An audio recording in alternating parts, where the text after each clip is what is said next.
And to say that these two are accomplished human beings is an understatement. They count at least 18 Effie Awards between the two of them, and they're the type of marketers that I just want to be when I grow up, really. A couple of years ago, Matt and Pieter-Paul embarked on the study of the brief, which has been featured everywhere from Mark Ritson's mini MBA, bunches of his articles through to the Drum, Campaign, Marketing Week, the IPA. The list goes on. But today they're here with their new project, all about ideas. And I can't wait to share it with you because they are just good people. Today we'll run as a presentation and then a Q&A. So that is fabulous. Let me move the two chaps to the webinar right now so they can join me just as I start to speak about our sponsors for today. So this week, our featured sponsor is a company called Frontify. Now, Frontify bring together all of your brand assets into a single space and make it super easy for your team to collaborate on all of your branding activity, which means that sort of sense of like, you know, oh, you're using the wrong logo, or you're using the wrong deck. That's dead with Frontify, which is fabulous. They've got a QR code here right there, which links into just a wonderful, wonderful set of resources which they're sharing with our community.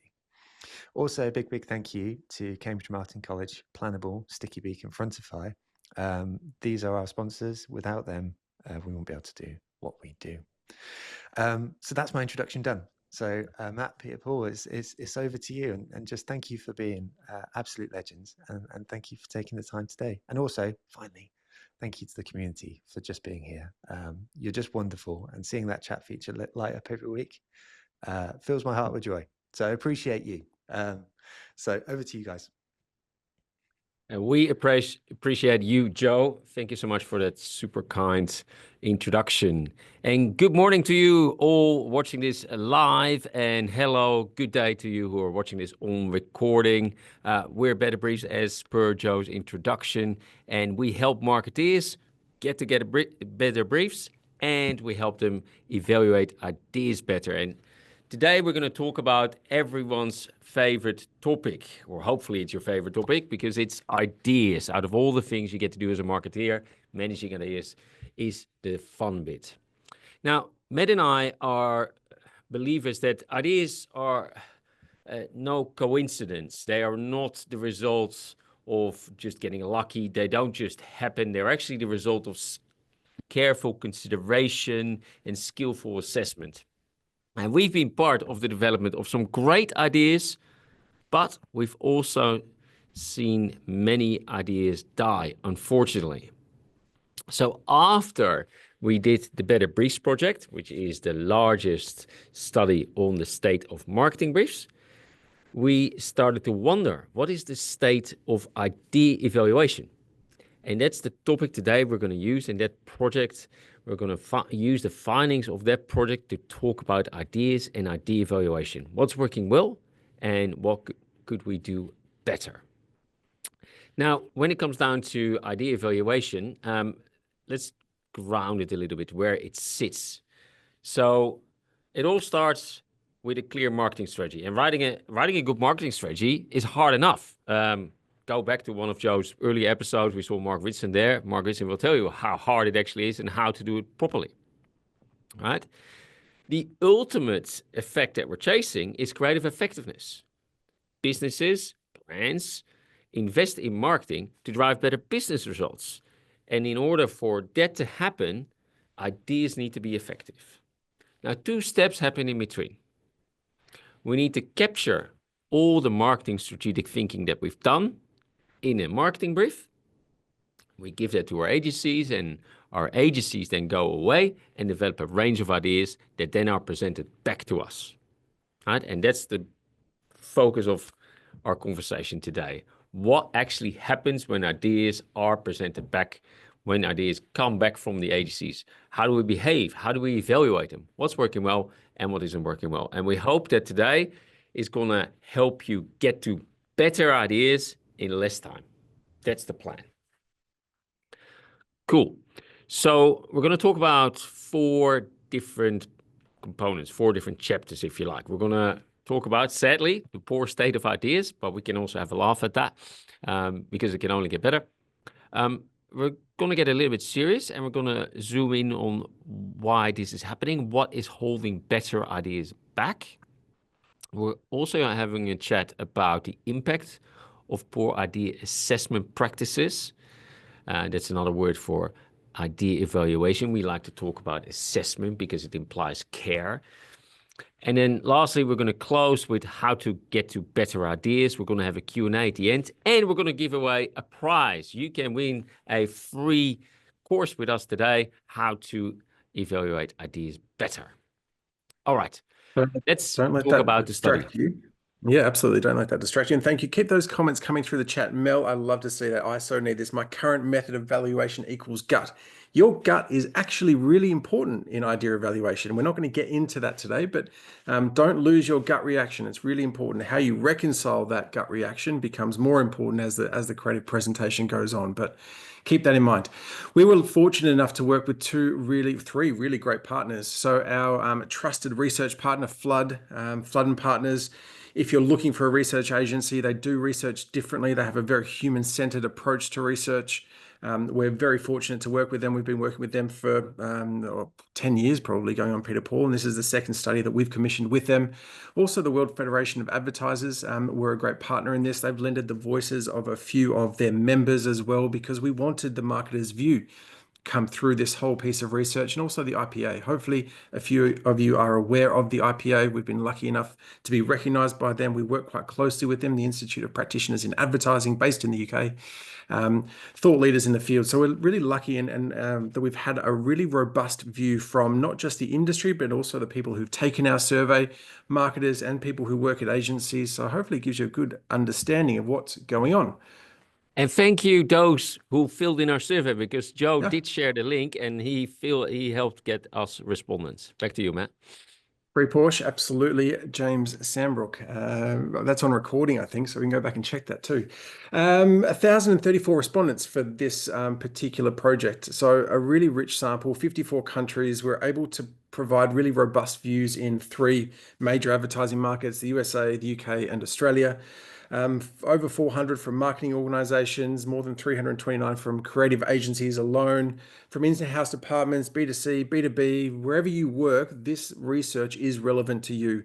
Everyone who, well, a fair majority of the sample, 53% for marketers and 69% for agencies, have more than 15 years experience. So this is a really robust view, one that we haven't had before into this topic. So we're really excited to take you through these results, and we won't call out the differences between all of these different kind of subsets, I suppose, through the research. We'll keep it top line. We'll give you some stories as we go, so it won't be too data overwhelming. But every time we do see data, and every time you see data in orange, it reflects the view of a marketer. So anyone who works for a brand, who approves, reviews creative ideas when they show up. So very senior through to people who have a say when ideas show up as well. From the creative agency, anyone who works in account management, strategy, creative, and even leadership within those agencies. Lots of people within agencies touch ideas. You may not be aware of that, but it is a really rich iterative process. Pieter-Paul and I spent 2 decades each working at creative agencies and brand agencies, design agencies, and we get excited by creativity. And every time you see the statement, we're going to share the statements from our research as well. So you'll see that come through in each chart really clearly. All right. Let's start with the first chapter, the poor state of ideas. Now, ideas are valuable. Ideas are important. It's not your marketing strategy. It's not the brief. It's not the agency, but it's the idea that changes people's minds. It's the idea that influences behavior. And it's great to see that both marketers and agencies acknowledge that. Everybody agrees that strong creative ideas are essential to the overall success of an organization's marketing effort. Okay, great. Good start, right? Gets a bit trickier here. In order for an idea to influence someone, in order for an idea to change someone's behavior, it needs to earn your attention first, right? But unfortunately, many ideas fail to earn people's attention because they don't stand out from the sea of sameness. They blend in. They don't grab people's attention. And the riskiest thing you can actually do when selecting ideas, when choosing ideas, is choosing the safe one, is choosing to be ignored. And unfortunately, we're seeing that 54% of marketeers and 75% of agencies agree with the statement that most creative work is not standing out. So we're choosing to be ignored. Exactly. Whoever said that in the chat. So that's a little bit more problematic. If we then look at the state of knowledge, what we know about how creative ideas work, we've never known more about how to drive effectiveness than ever before. There's all the great thought leaders. There's the Mark Ritsons, the Peter Field, the Les Binet, Gary Nelson Field with Attention, Ehrenberg Baas, and a whole bunch of other thought leaders that given us studies and formulas on what to do and how to deliver work that stands out, earns attention. However, when we look at our survey and our findings, we don't really have the feeling that the quality of creative work is progressing. Only 53% of marketeers and a low 24% of agencies agree with that statement. So the majority of us don't have the feeling that things are getting better despite everything we know.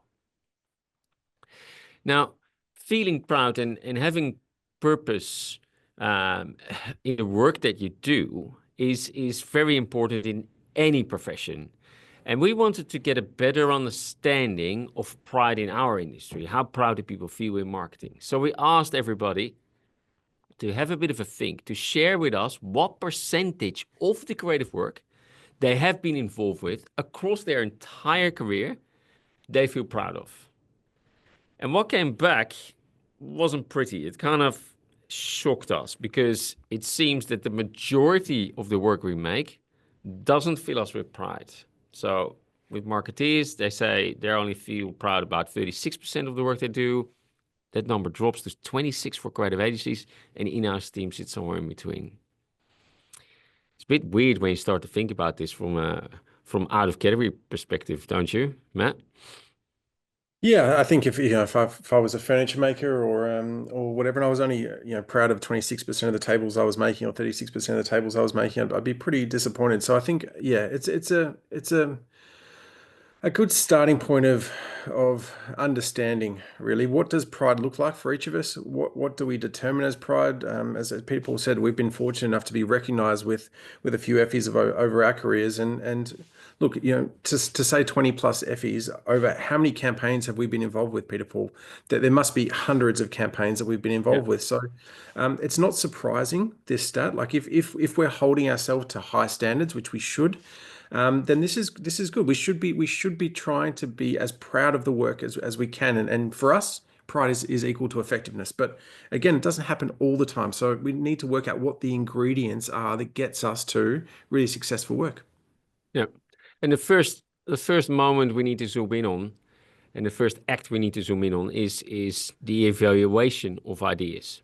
And it's something that you all do. And it's tricky. It's tricky, and at the same time, it's very, very important. It's tricky because not everybody's been trained in it. It's tricky because your mind will play all kinds of tricks on you. Yes, you need your gut feel, but you also need to manage your biases. There's lots of things going on that you need to be trained in. It's not easy, and it's important because there's a lot of time and money involved. There's a lot of people that are involved from a brand side. There's a lot of people that are involved from an agency or agency side, right? So when you start to add up all those people that are impacted by the creative decision-making process, it adds up pretty quickly to 20, 30, 40, 50 people. It's good that we all acknowledge that this is hard, right? That's a good thing because ideas are fragile things. They need to be managed with care. They shouldn't be judged within a split second. And don't take that from me. We've got this report is all free to download. And in that report, we've got some great quotes sitting that I want to read out now. Click, Matt. Thank you. Here's a quote from Richard Huntington. He is Chief Strategy Officer at Saatchi & Saatchi in the UK. He's been there forever. He just wrote an awesome book, by the way, Feral Strategy. And he writes this: evaluating ideas is hard. They are such intangible and delicate things. It is important that we recognize how difficult this is and that this sense is shared openly with clients and agencies. And I think that last bit is really important, and that's what we want to ignite today. This is not an individual sport, evaluating ideas. It is something that you do with your marketing team and together with your agencies. It is something that is shared. So that's why we want to ignite better conversations around idea evaluation. All right, so what's holding better ideas back? I think it's important for us to acknowledge and realize some of the factors that are stopping us from getting to really great and amazing ideas. The first one, no surprise, is that we lack training. It took probably 8 or 9 years in my career before I actually received training in this subject. And that's on the agency side, right? And this is what surprised me about this data, that 30% of your agencies have been well trained in how to evaluate ideas. That's only 3 in 10 people sitting on the other side of the table. And that's scary enough, right? Like, yes, they're in the profession of ideas. So it might be easy for them to say, hey, we learn on the job. We learn through conversation at the agency behind those doors. And so it's important that we acknowledge this, that we try and upskill ourselves in this profession. It's such an intangible, ethereal thing sometimes, talking about ideas. It's so difficult. I remember being quite frozen the first time that ideas showed up in front of me because I didn't know how to respond or react. And training can help overcome that. Training can help you buy some time, understand what's happening in your brain, how your brain is processing something new becomes really important. And just if you don't work for the big ones, the P&Gs, the Unilevers, the Marses, or the Diageos, they've got, and the McDonald's, they've got academies in place and they've got a whole bunch of things in place. But the honest truth is the vast majority of us don't. And I think Matt and I have been talking about this for a long time. We learned most of the stuff on the job from comments from creative directors. They spent some time with us, holding us back after we misbehaved in creative presentation and started to say, hey, I've got an idea as well. Maybe we should do this and that. So they invested time. So it's a tricky thing. If you're outside of that loop of the big brands, you need to get your training from somewhere, and it's not easy to get that training. Sorry, Matt. So I've got a smile on my face. I remember a stapler whizzing past my head one day from a creative director. That wouldn't happen anymore. What else is happening? So feedback provided is often unclear and inadequate. I'm sorry just to read that headline as bluntly as that, but we or my clients provide clear and constructive feedback. Only 52% of marketers agree with the fact that they are providing clear and constructive feedback. So only half. Naughty on the call, and only 30% of agencies are agreeing that they get clear and constructive feedback. It is difficult, right? The person responsible who bears that weight, that one at the pointy end who hits send on that email, has a really tough job. How many opinions they have to wrangle. And we've seen it before. I've seen it in shared documents where there is just a laundry list of comments in shared documents, and that person is then responsible for collating all those, finding a direction through, then aligning that internally again before even going to the agency. So what clear and constructive feedback? Look, we need to work really hard for this. It's really important. If we want to set our agencies off in the right way, we have to fight for clear and constructive feedback. And this is happening everywhere. It's happening in the US, in the UK, and in the Australian market. This is the only moment we share with you specific data per country, because everything is pretty much aligned between the countries, as Matt said, and between the different segments that we have. I think you might have picked up I've got a funny accent. I'm originally from Holland, so we're really rude.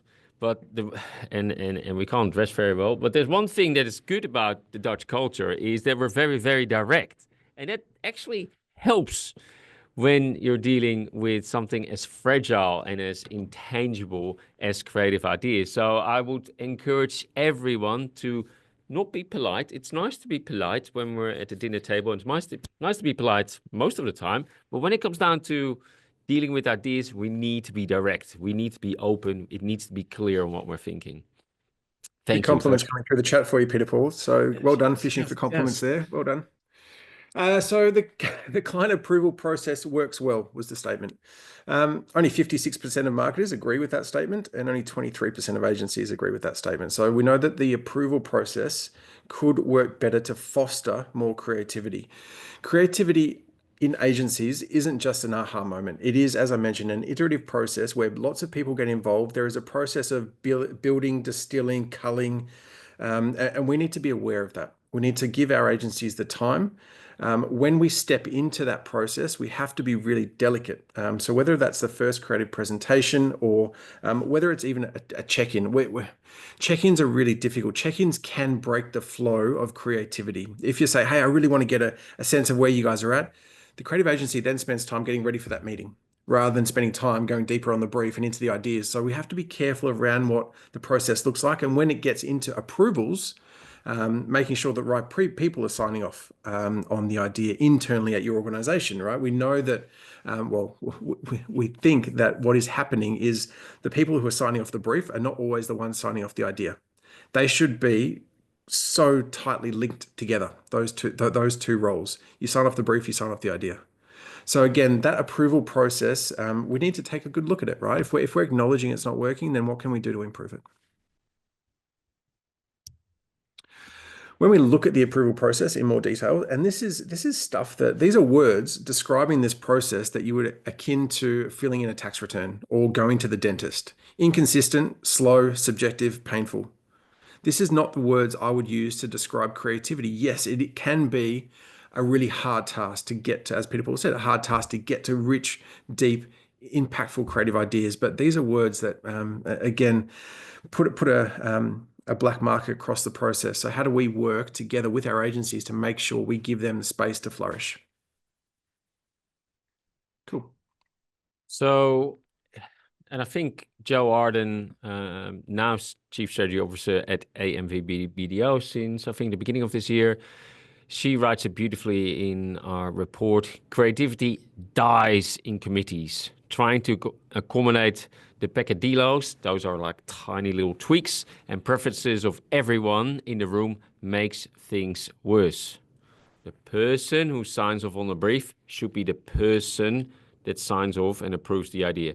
That doesn't mean that other people don't have a say. Of course, they can have a say, but we need a little bit less people picking away at ideas. And our good friend Tom Fishburne, the marketunist, he felt inspired by our latest piece of research, and we shared it with him early, and he did make a cartoon based on what we shared with him, and this is the cartoon. And what you see here is exactly what Joe described in her quote. We're looking at the Mona Lisa, and the Mona Lisa has been created by the creative agency, and client says, we love it. We just have one little edit. Can she smile a little bit more? And can we make it even stronger? And all of a sudden, a cat shows up. Our VP has some notes. Can we put some a hat on her and some sunglasses and maybe some balloons? We'll have. Can we just see the other concepts you had laying around? And let's just blend it all together. Perfect. Let's go to testing. And of course, everything goes to shits from there. So Tom Fishburne, absolutely awesome man. Maybe a great idea to have him on the show. Joe, if you haven't got him already, we can do a good word for you. Let's continue, Matt.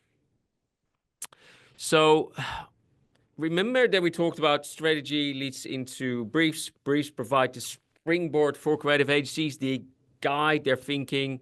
They inform what needs to be done. That leads to ideas. That leads to effectiveness. Now, what we're finding is that when the creative ideas come back, when the agency shows up, everybody forgets to use the brief, right? We just go, oh, I like that idea. I don't like that idea. The brief plays an instrumental role when ideas show up. So, good practice. Start the first 10 minutes by recapping the brief. Right? Let everybody land. Everybody's been busy doing all kinds of things. Just use that first 10 minutes to frame, to force everyone. What were we doing? Right? And let's please make sure that everybody's looking at the same brief, because you've got the marketing brief that the brand writes, and you've got the creative agency brief that the agency writes internally and maybe shares with you for approval. Let's avoid a situation that both parties look at different briefs. Start with the brief, use it to evaluate ideas. And then often criteria to evaluate ideas are missing. To evaluate an idea professionally, you should have an idea of what you want. You should have criteria in place, criteria that capture what your brand is looking for, what your creative ambition is, what are we trying to do in the next 1 to 2 years. But what we're finding, what respondents told us, that only 10% of agencies and marketers use criteria consistently. And when you don't have criteria in place, everything starts to get really, really messy, because who's right and who's wrong? You're not using the brief, and we don't have criteria in place, and we've got a process that's not working well. Now, the other day I was reading something about the Chelsea flower show, and it popped up in my Google alerts because I have got a couple of Google alerts, and one is around evaluating ideas. And they have a bunch of criteria in place for the judges to help them find what the winners are of the Chelsea Flower Show. So I would invite all the English people on the call, if you don't have criteria in place, be a bit more like the Chelsea Flower Show. Put something in place, because it will help structure the conversation. And we're going to give you some at the end of this session. I love that the Dutchman got flowers into this presentation. Well done, Pieter-Paul. But this is the area where a lot of you are saying that creativity is dying in committees. It's dying because of subjectivity. This is the kind of framework and tool that you need within your organization to say, hey, no, remember this. This is the creative ambition that we have. This is what this work is trying to achieve. Not just the brief, but the type of creativity that we want to show up day in, day out. So, again, this is something big to take notice of. And it looks a little bit like this, right? When you don't have criteria in place. So agencies come in, they're showing you an idea that they've come up with, and we've got different marketeers responding and reacting from different mindsets, right? From different criteria that they've got in their head. And it's all going wrong, because what the agency's got in their head is completely different from what every single marketeer has got in their head. So maybe we need a little bit to be a bit clearer on the evaluation criteria. Thank you, Tom, for creating this for us. There's a series you can download, and you can use that series to actually start a conversation with everyone. It's a light, funny way. Hey, look what's happening on a global level. Maybe we should talk about this. Love what's happening in the chat. Keep it coming. Let's have a look at the impact of poor assessment practice. So we're not using the brief, where we don't have criteria or framework in place.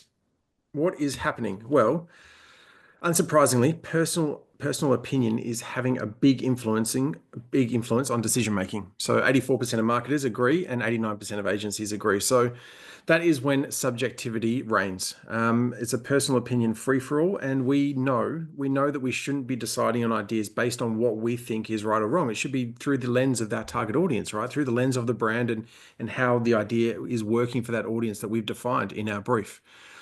So when this happens, it tends to be the highest paid person's opinion that reigns. And that's really difficult to have a constructive conversation against. So again, how do we remove that personal opinion, bring in more objectivity, remove the words I from the conversation, from feedback, start feedback with it works because, or it doesn't work because, put the target audience front and center, recap who that audience are, maybe print them out big if they're not in the brief, make sure that everyone's clear on who they are. You don't have to like an idea for it to be right for your brand and for your target audience. Highest paid person's opinion, Sarah.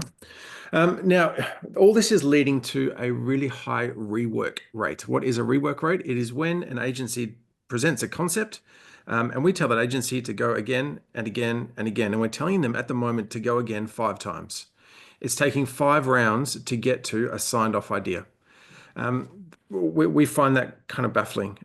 We look at the state of our industry, we look at the state of relationships between clients and their agencies, and this is agencies and clients of all sizes, right? This isn't just the big ones, and we want to get it right. Absolutely, we want to spend time to get it right. But if we're not nailing it within the first 2 or 3 rounds, then something is amiss earlier in the process.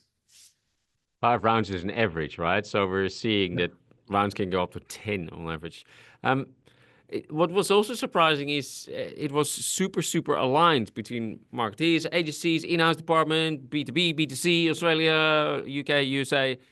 This number 5 is very robust. But I think what's most concerning is we use the exact same wording from a study that was done by the IPA back in 2007. And out of their study, they had 3 rounds. So we've gone from 3 up to 5 rounds. That's almost a doubling in rounds, which is concerning. Absolutely. And this is a really expensive way to use creativity in your creative agency, right? This is a marketer who's not necessarily clear on their strategy. It's using the creative agency to figure out the direction they want to head. I think we've been in this situation where the boards just keep piling up, the ideas keep piling up, and the energy for the project starts to fall by the wayside, really. So how do we make sure that we're providing that input, that correct input, so creativity can flourish in the right areas? So if we don't have criteria in place, if we're not using the brief, if we don't have our process in place, if we go for 5 rounds, it is perhaps not surprising that agencies are starting to lose a little bit of trust in marketeers. But it's very concerning because developing a great idea is tricky, it's complex, it requires a lot of imagination, it requires a lot of trust, it requires partnership. So we need to build that partnership. We need to invest in this trust. And don't take it from us. There's a great quote sitting in our report from Dagmar Janke. She's global director for Nivea. And she writes, trust between creative agencies and marketeers is built on the relationship, which needs to be a mutual give and take. And I think Those campaigns. Yeah. Yeah, no, those campaigns, I was about to say, revisiting those campaigns that Pieter-Paul and I feel most proud of over the course of our careers are the ones, they weren't the first brief on the table. As in, it wasn't the first brief in working with that client. It was probably into the back end of year 1, into year 2, and into year 3, where that trust is built. We had a great understanding between the agency and the client as to what the work we wanted to make was. Right, trust is something that you build over time. You can't expect it to be there at the start. We need to work together to understand, okay, what is our shared ambition when creative work shows up? How can we fight for each other? How can we make sure that our ideas see the light of day, the ones that we truly believe in and we want to back through our organization? That's where trust is built, and it takes time. All right, let's give you some tips how to get to better ideas. And there's some tips in the data, and we'll supplement them with some stuff that we found through our careers and training lots of marketeers. The first one is actually quite simple. Make sure you set your agencies up for success. A lot of marketeers believe they are setting their agencies up for success, but a lot of agencies don't agree with that exact same statement. So start with a conversation with your agency. Understand what the process looks like. Understand and have a conversation with them where it can be improved. Let the agency show you how they develop ideas. Ask the agency how they want to present to you and how they want to get feedback on their ideas. It is a partnership. It needs to work for both sides. It can't be an imbalance. This is important because we've actually found that marketeers who set their agencies up for success, who inspire their agencies to do their best work, are 3 times more likely to feel proud about the work they do. Right? So set your agencies up for success will probably lead to much better work, and you feel more proud about the work you do. So you have more purpose. An example here is an example from the 60s that has very recently been revived. So in the 60s, Robert Townsend, and he was the CEO of Avis, he sat down with Bill Bernbach, one of the founders of DDB, and they started to work together. And at the beginning of their relationship, they signed this 6-point contract. And the 6-point contract was actually recently revived. In 2024, last year, it was revived by Troy Warfield coming into Avis and Jim Thornton from VCCP. So they brought it back to life. You know why? Because it's still as relevant today as it was back in the day. And 2 points I just want to point out there is the first point. It's about respecting each other's knowledge and expertise. Avis will never know as much about advertising as DDB, and DDB will never know as much about the rent-a-car business as Avis. This is the tricky thing with ideas. Like, every man, woman, and his dog can have an opinion on the idea that the agency presents. That doesn't make that opinion and that feedback that they might have professional or validated, right? It's much harder for us to actually have an opinion on the cybersecurity strategy of the organization that we're in. But everybody's got an opinion about what we do. Anyway, and then the 4th point and the 5th point there, I really like as well. 4th point, Avis will approve or disapprove, not try to improve ads which are submitted, right? So it's either yay or nay, not this messing around as we saw with the Mona Lisa. And the 5th point, DDB will only submit for approval those ads which they as agency recommend. They will not see what Avis thinks of that one ideas. Great example and I love it that they brought it back to life. Okay, second tip is to write a better brief, right? We've been able to actually quantify something that we all intuitively know. When you write a better brief, right, agencies can go deep. Instead of going wide, they go deep, which will lead to better ideas that get approved in less rounds. So you need less rounds of concepting, you need less approvals, you save time, you save money. Most importantly, everybody feels feels happier, because when the opposite happens, when we go for many, many rounds, we lose motivation, we get annoyed with each other, we just want stuff off our desk.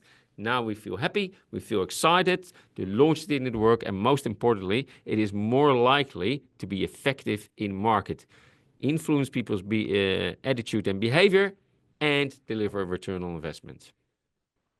If we don't have a brief in place, last cartoon, it can look a little bit like this. So this is another one that Tom was inspired to create based on our research findings. And for my next trick, I'm just going to guess what the client wants without a clear brief. This is literally how agencies feel if there's a poor brief in place. So avoid this if you want to get to better ideas. Problem is sometimes agencies don't speak up when there is a bad brief on the table. But refer back to the brief. I remember through my days, the brief was tattered and dog-eared by the end of the project. It had notes scrawled all over it, but it was with me at all times in my notepad. So 92% of marketers, 90% of agencies agree that a brief is a key tool for evaluating the work. It should be. If we're not, we find some of the clients that we work with let briefs pass easily through organizations because they feel they can catch it when the idea shows itself. They feel like they can make sure that there's no misgiving with the idea. Actually, that time and attention should be spent on the brief, as Pieter-Paul said. And we also promise some criteria. Now, these are very basic criteria. These are the top things that people turn to when they're evaluating work. So if there's nothing else in place at your organization, this is a guide. You can get more sophisticated than this. Absolutely. This is, again, a really simplistic view, but hopefully a view to get you to better ideas quicker. Is it engaging for the target audience is the first thing that we need to ask ourselves. So if we've painted a really clear picture of the audience, will this work that's come back from the agency engage them? That's who it's designed for. Is the work on brief? That means, is the message that we've established in that brief, the reasons to believe, is that all coming through really clearly?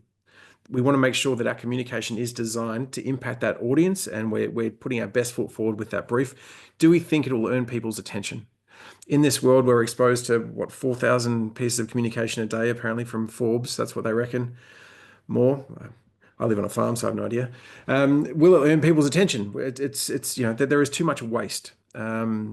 at this point. So we're spending too much of our hard-earned marketing budgets going right past people. So will it earn their attention given everything else that's going on? And lastly, is it well branded? Are we branding this piece of communication as in a satisfactory way that is not misattributed to our competitors or not attributed to anyone at all? So again, logos, colors, all our DBAs that we've got in place, making sure they're coming through. Distinctive brand assets that are, and this is really for you guys. If you're not working with one of those really big brands, at least use this. It is not here to blow your mind. It is here to help you have a constructive conversation with your marketing teams when ideas shows up, and you can. It's validated by lots of people. So at least if nothing is in place, put this in place, and it will definitely help you get to better ideas and have a better conversation. Absolutely. Talking about conversations, we invest 20% of our time doing this kind of stuff, doing research, launching thought leadership pieces when we're not training people. And all of these thought leadership pieces are available for you to download. We've got the Better Ideas report on the left that we just talked about, ready for your download on betterbriefs.com. We got the best practice guide that we've co-authored with Mark Ritson and published by the IPA, ready for your downloads. We've got the Better Briefs report. It is the first global and largest study into the topic of briefs. On the lower left side, we've got our compendium. We've got lots of global thought leaders sharing their thoughts on what the issues are around briefs, like Peter Field and Emma Perkins from Lego and Dara Fielding. And those cartoons that you saw, most of them are free to download because we pay Tom a truckload of money to create them, to start better conversations. So that's there for you guys to download to have a better conversation. And lastly, let's do it straight after the Q&A. Write something on LinkedIn about something that's close to your heart that you think is important to share with your community and your followers, what you've learned today, and you can win a spot, the best post, or maybe if there's a couple of good posts, we give a couple of spots away. We'll win a spot in our next Assessing Ideas course. We do brief writing and we do an Assessing Ideas. Assessing Ideas course is what you can win today. Matt will have the start date ready. Make sure to tag Better Briefs, otherwise we don't know that you've written. And make sure to check Doe with the Marketing Meetup because he will have a look at the post as well. Matt, when is this happening? The self-paced course, it starts on the 16th of June. So you've still got time to prepare yourself for that. And that said, we are really interested in your questions. That's so fabulous, chaps. Thank you so much. I can see that there's 16 open questions right now. So like a ton of engagement, but also in the chat, just the chat today has been phenomenal. You've really like touched upon like, I think so much about what the community feels and experiences. So thank you so much, like super relatable, but thank you as well for the practicality as well in pointing these things out. And it struck me about halfway through that even before you got to the tips section, there was like, I was like, these stats are just so interesting. And there's probably like a psychological thing where it's like, look at the minority of people who are doing this right. And like, if you're trying to sell something in, you could almost just use that alone and sort of say, look, the minority of people, our competitors are doing this right. How can we be in that sort of top 20%, top 30%? And like using that as a framing tool for conversations. So like the data was phenomenal, but so were the tips. So thank you so much. Let's head into the Q&A there as well. Make sure that we get the community's questions answered. And that I swear Emma isn't a plant, unless you've planted Emma in the Q&A here. Because Emma's question, and Matt's nodding along for the benefit of the podcast on record.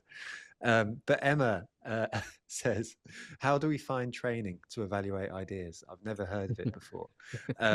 So like, you know, Emma, it's the question that has the most thumbs up as well from the community. So this isn't just Emma alone. So could you speak through how you find it, but also why you structured the course the way you did and so on and so forth, so people can get a grounding in that? Yeah, so we've got an online course on evaluating ideas, and we basically put everything we've learned in that 4 to 5 hour course. And we've developed a step process on how you should behave.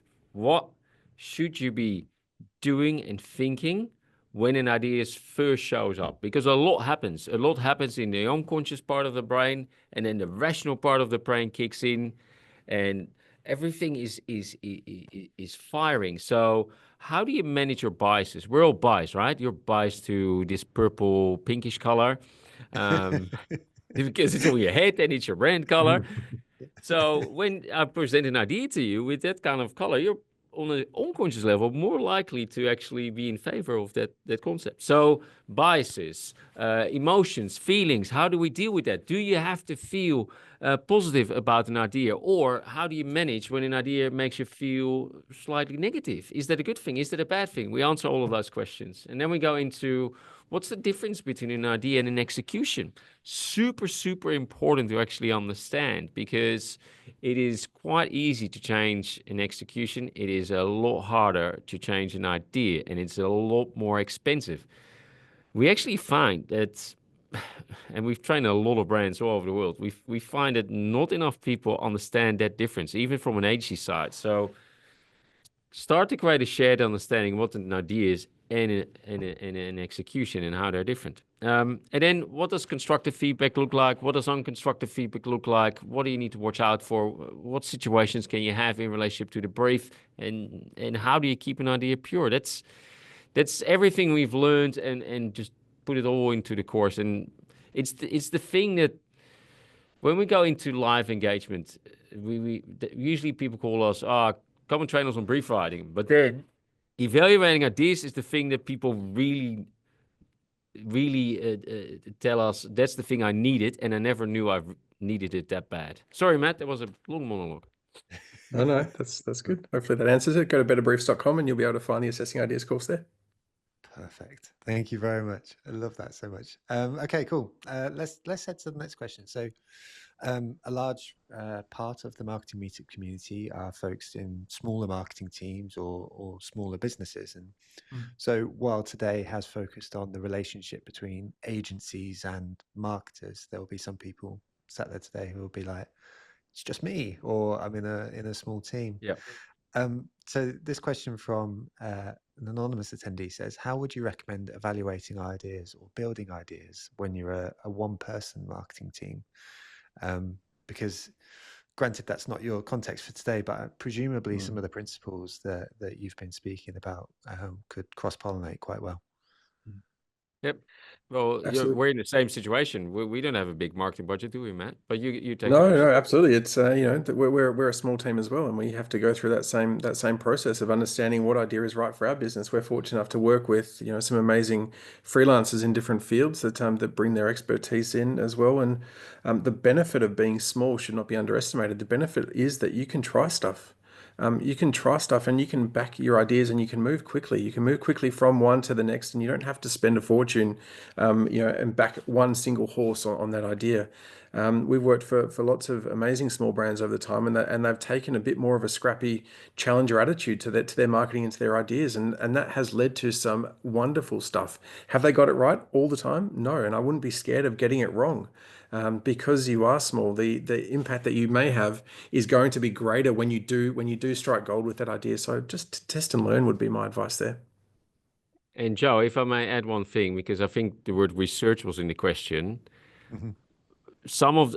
Most of the most legendary ideas from big and small brands that are out there have never been researched. So if you don't have a lot of money, I wouldn't spend it on research, or very carefully on research.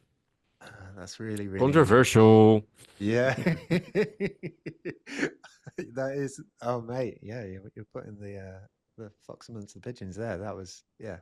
I want to dive into that, but I also want to make sure the community feel really respected with the 8 minutes we have left to make sure that we get through some more questions. So maybe we'll follow up on that as well, because I think that sounds like a really interesting piece that we should investigate more. So let's get to the next question from Katrina, and like, we're 52 minutes into a marketing webinar, so it's important to mention 2 letters, which is AI. And so Katrina says, do you think AI is making ideation lazy? So not so much from the point of evaluating ideas, but more from the ideas process itself. I'll throw that out to either of you. Is Yeah. AI making humans lazy? Is that the connection, right? Because I think it's depending on. I personally no. I think it's an enriching process that can push us into, different areas that we may not have thought of. So if we believe that humans are becoming lazy because of AI, then we can only believe that AI is causing us to be lazy when it comes to ideation as well. But I think it can be a tool that can get us to really interesting places. It should be a superpower to get to better ideas. But if we don't know how to spot those better ideas, if we're not good at evaluating them, yes, it is quite easy just to come up with a whole bunch of other executions. But it should be a superpower that gets to much better ideas. Freaking love that. And you know why that's important is because this is experience shouting, I think, from the 2 of you, which is like, going back to the first principle stuff, the AI stuff is so important to understand and be curious about. But like, I think your answer there exemplifies just like going back to the first principle of like, the stuff that matters. So thank you very much. That's a great answer. Really, really appreciate that. There's a fabulous question here from Raymond. So Raymond here says, Peter-Paul said, you don't have to like an idea for it to be the right one for your business.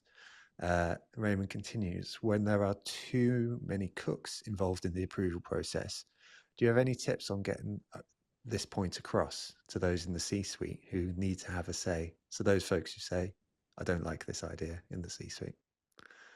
Okay, so tricky situation. I'm just assuming I can't change the process. Because that's the first thing we'll do. Use those criteria. Use those 4 criteria. Bring those into the conversation. So when the C-suite says I don't like it, or my wife doesn't like it, or use a man instead of a woman, or that kind of feedback, bring those criteria in and get to the why. Right? Why it's the brand color? Why it's a distinctive asset? Why it earns the, is this your opinion speaking, or is it the target audience speaking? So, and that way it's a bit tricky, right? Because it's a senior person and you're probably not as senior. So you need something neutral in that conversation. That's what the criteria do. So that's a quick hack from me. Matt? And the brief and the brief is the only other thing. We've worked with organizations and people who have been forced to over-index on or over communicate the brief. Hey, this is the brief. Everyone needs to be across this. I know that you can't attend every meeting. It's not possible for you to attend every meeting, but when you do show up, we want you to be really informed so you can come at this from the best possible place. So this is the brief that we're working to. Hopefully they've been involved in that approval process of the brief as well. So, it's a gentle reminder. It's not going to be fixed overnight. I think it's going to take probably 3 or 4 projects for you to be that gentle reminder. Here's all that we've agreed to before, and this is the direction that we're heading. So it'll take time, but a worthy fight. Nice. I love that. And so Shelley's actually asked the perfect follow-up to that answer in this case, which is headed into the better briefs element of the conversation. But what are the top 3 to 5 follow-up questions you're asking if the brief is poor? And it can be poor for lots of reasons. So obviously, it may be, quite a general question, but I think it's also a good one to sort of help guide folks. I Well, think if we're getting into specifics, go Peter-Paul, go. What does success look like at the end of the activity? Who's the target audience? What are the reasons to believe? And what's the key thing we're saying? Yeah. But out of all of that, it sounds, I'm not trying to be funny about this. That's literally the order of also importance. If anything, the picture of success, the objectives need to be clear. You cannot start if you have any of these elements, but especially if you're not clear on the objectives and the budget you have to realize them, you cannot start. You have to push back. Sorry, man. No, I was also just going to add to that, understanding why you're briefing in the first place. What is the problem that you're looking to address, that communications can solve for? Too often we get briefs and we see briefs that are just, increase sales. It's not a challenge for communication. That is an organization-wide effort, across marketing to attack that particular point. So again, what is the role of communications, and how can we make sure that we're writing a brief that addresses that specifically? Because then we can get clear on what success looks like. Thank you so much, both of you. You can only look at the world through your own eyes, and so I start applying this to my context. And so when we onboard a new partner to the community and to the marketing meetup, then for a while, we just have a chat. We just have a chat and sort of say, so we're going to partner on some stuff that's really exciting. And something that we've done in the past sort of year is added a sort of like proper briefing questionnaire. So like we go through and sort of say, what do you want to achieve, and how can we help the community, and how can you help the community, which means that everyone wins. But those 4 questions that you just pointed out, and then the spirit of your answer there as well, Matt, is just so useful. It probably will change how we write our form as well. So thank you very much. That's super practical. Joe, you need that picture of success for your sponsors, because you need to deliver your sponsors at the end of the sponsorship. You need to show them the results of whatever they want, if they want to give you another round of sponsorships or not. And if you can't, well, you know what happens. They go away. You have to find another one. Absolutely. Super practical, super useful. Really appreciate you both. So thank you. Cracking answer. Let's take one final question. And I'm going to take it on the basis of Simon being a thoughtful human who I like a lot. So I'm going to trust he's got a great question. So Simon says, do you think that there's a tension in whether post-implementation evaluation benefits or hinders the ideation process? So a couple of folks have asked about the Jaguar rebrand and whether that puts off people having brave ideas and stuff like that. So I think what Simon's getting at here is like whether hindsight sort of ends up ruining sort of forward-going ideas. It's a great question. And there is always a fear factor. And once someone dips their toes in, tries to make brave work and it fails, we can only learn from that. And we need to review it. We need to review it in detail. We need to understand and unpack what's worked and what hasn't worked, and come at it with a really honest approach. We often heard from some of our clients, we want this campaign to be really disruptive. Awesome. Great starting point, but what do you want to disrupt? What are the conventions of the category that you want to challenge? Is it right to challenge all of them? Is it right to challenge this one or that one? So being really clear on, did we challenge the right thing? Did we actually try and disrupt the wrong thing in that campaign? If we did, what is the right thing? How can we learn from that and not play that same mistake out again? So, there is only good to be learned from that, and it shouldn't make us fearful. It should just make us more determined to push into the right areas. Can I link this question to Katarina's question, because I'm keen to answer Katarina's question as well. And she asked, how can you get stakeholders to take risk on wacky ideas? I think, Katarina and everyone, ask that person a question. Ask that person a question, which ideas do you remember from 3 months ago, from a year ago, and from 10 years ago? And I guarantee you that the ideas that will come back are non-standard and will be driving standout and non-conformist in some kind of way. That's the stuff where you remember from the ads of our youth. That's the stuff that stands out to us and earns our attention. So that's really important to remember. And the whole Jaguar thing, didn't it get a ton of attention? It got shitloads of attention. So the first step, earning people's attention, worked. But now they've pulled it off air, and we don't know if the second step actually worked, behavior influence, because when you buy a car, that's a tricky process, right? You need to influence people's minds for 5, 6, 7 years, because that's the cycle, before you see an effect. But we've pulled it off air before we even know that it's effective. So that leaves a question mark in my head if it worked or didn't work. Spot on. So good.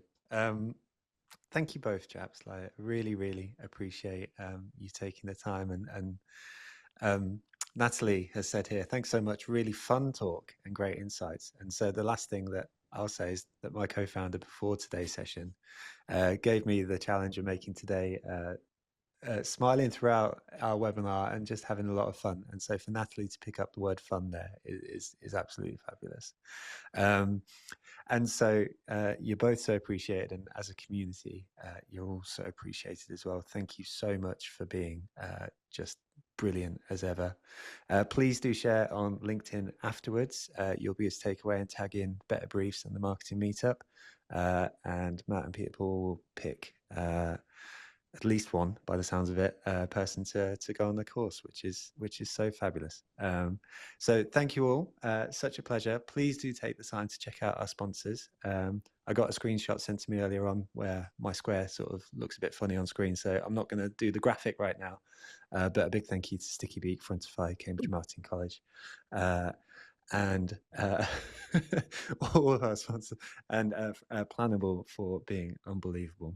With all that said, we'll be back next Tuesday, and so a big thank you to you all. See you soon. Take care. Thanks, everyone.